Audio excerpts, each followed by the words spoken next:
मतदार याद्या विशेष सखोल पुनरीक्षणाच्या माध्यमातून राजस्थानमधील प्रत्येक विधानसभा मतदारसंघातील काँग्रेस समर्थक 4 ते 5 हजार मतदारांची नावे हटवण्याचा कट भाजपने आखल्याचा आरोप बुधवारी काँग्रेसचे प्रदेशाध्यक्ष गोविंद सिंग डोटासरा यांनी केली. केंद्रीय गृहमंत्री अमित शहा यांच्या जयपूर दौऱ्यानंतर मुख्यमंत्री निवासस्थानातून मतदारसंघनिहाय माहिती असलेले पेनड्राईव्ह भाजप नेत्यांमध्ये वितरित करण्यात आल्याचा दावा एक्स या सोशल मीडियाद्वारे डोटासर यांनी केला आहे. ही समोर आलेली माहिती अत्यंत चिंताजनक व गंभीर आहे.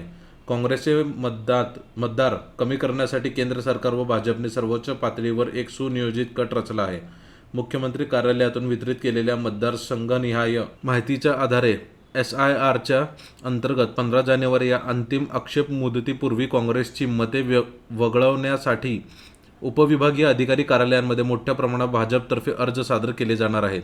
ही निवडणूक व्यवस्था नाही तर भाजपने जनतेच्या मताची उघडपणे सुरू केलेली लूट आहे. ही लूट थांबवण्यासाठी सतर्क राहावे असे आवाहन काँग्रेसच्या नेत्यांना व कार्यकर्त्यांना डोटासरा यांनी केले.